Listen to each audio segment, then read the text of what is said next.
ஏதேனும் கல்வெட்டுகளோ அல்லது ஓவியம், பழங்கால ஓவியமோ எதுவுமே இல்லை. ஆனால் இப்போ இருந்து சீனிவாச பெருமாள் ஸ்ரீதேவி பூதேவி சமேதராக கொட்டையில் வச்சுட்டாங்க. அதே நேரத்தில் சிவலிங்கம் ஒன்றும் உள்ளுக்கு இருக்குது. இப்போ நீங்கள் பார்த்துட்டு இருக்கக்கூடிய காணொளியானது இப்போ சமீபத்தில் எடுத்த ஒரு காணொளி. இதில் பார்த்தீங்க அப்படின்னா அந்த திருக்கோவிலில் உள்ளுக்கு மரம் வளர்ந்து அந்த கட்டுமான இதில் வந்து பிளவு ஏற்பட்டு அப்படியே எல்லாமே விழுந்து இருக்கின்றது. அதுவும் முன்பக்கம் அந்த தாழ்வாரம் முற்றிலுமாக சிதைந்து விட்டது. இப்போ நீங்கள் பார்த்துட்டு இருக்கிறது அந்த பகுதி தான். அந்த படி இருக்குது, படியில் கூட கருவேல மரங்கள் இருக்குது.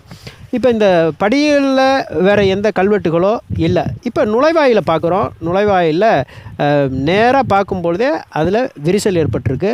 அது மட்டும் இல்லாமல்